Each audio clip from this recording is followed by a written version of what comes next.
in dai gurin ka shi ne kai arziki ta hanyar albashi, to kasancewa ba za ka taɓa yin arziki ta hanyar albashi ba. Babu wani mutum a duniya wanda ya yi arziki ta hanyar albashi.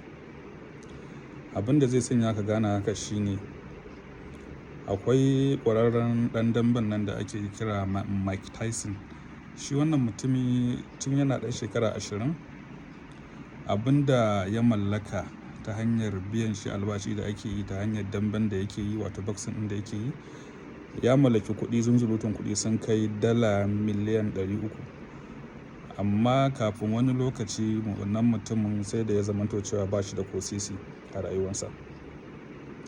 Saboda haka yana da matuƙar muhimmanci ka san hanyar da ake bi a sami arziki, abin da ake kira wealth kenan. Waɗanne hanyoyi ne ake bi a samu arziki? Akwai hanyoyi guda huɗu wanda duk wani mutum wanda ya yi arziki a duniya ya yi arziki ne ta hanyar waɗannan hanyoyi guda huɗu da zan faɗa yanzu. Duk wani mutum a duniya ya samu kuɗi ne ko ya samu arziki ta hanyar waɗannan hanyoyi guda huɗu da zan faɗa yanzu. Hanyar farko wacce ake samun arziki da ita shine ta hanyar business, wato kasuwanci.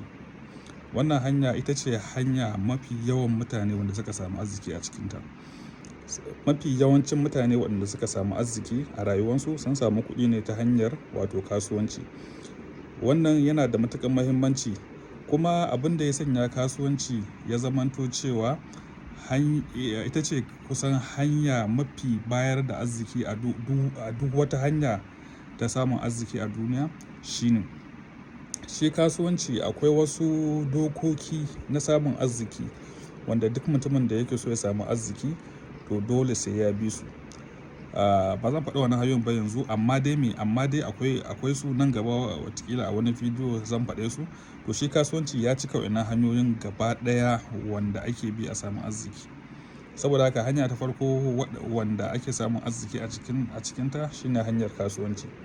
Sai hanya ta biyu shine abin da ake kira real estate, ma'ana hanyar wato ƙasa kenan.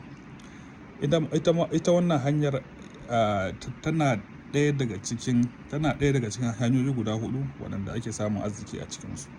Saboda haka duk mutumin da yake so ya samu arziki, to harkar ƙasa ko harkar real estate tana ɗaya daga cikin hanyoyin da mutum zai kula da su kuma zai ba su muhimmanci a rayuwarsa. Sai hanya ta uku ita ce hanyar abin da ake cewa commodities. Menene ake kira da commodities? Shi commodities, abin da ake cewa commodities shine duk wani natural resources wanda Allah ya fitar da shi a ban ƙasa. Ma'ana wato kamar irin su zinari, irin su mai, wato kamar ɗanyen baƙin mai kenan, irin su wato akwai abin da ake cewa natural resources ta hanyar mining ɗinsu.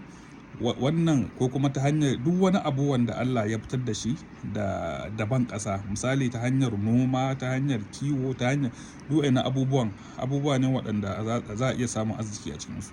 Saboda haka hanya ta uku ita ce hanyar da ake cewa commodities. Sai hanya ta biyar ita ce hanyar abin da ake kira da paper asset. Me ake nufi da paper asset? Shine ta hanyar stock, wato stock market kenan. Za ka samu cewa ita ma wannan hanyar tana ɗaya daga cikin hanyoyin da ake bi a samu arziki. Musamman idan ka diba za ka samu cewa akwai mai kuɗin duniya wanda yanzu ina ji kamar shine ko na uku ne ko na huɗu, wato Warren Buffett. Ya samu arzikinsa ne ta hanyar stock market, wato ta hanyar paper asset kenan.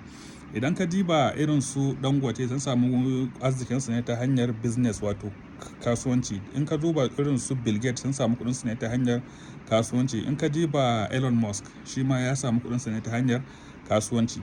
In ka diba irin su Buwa, su ma sun samu kuɗinsu ne ta hanyar kasuwanci. Duk wasu masu kuɗi a duniya za ka samu cewa waɗannan abubuwan guda huɗu su ne abubuwan da suka ba su arziki a rayuwarsu. Saboda haka in dai gurinka shine kai arziki, to dole sai ka daina tunanin albashi, ka rinka tunanin waɗannan abubuwa guda huɗu da na faɗa maka.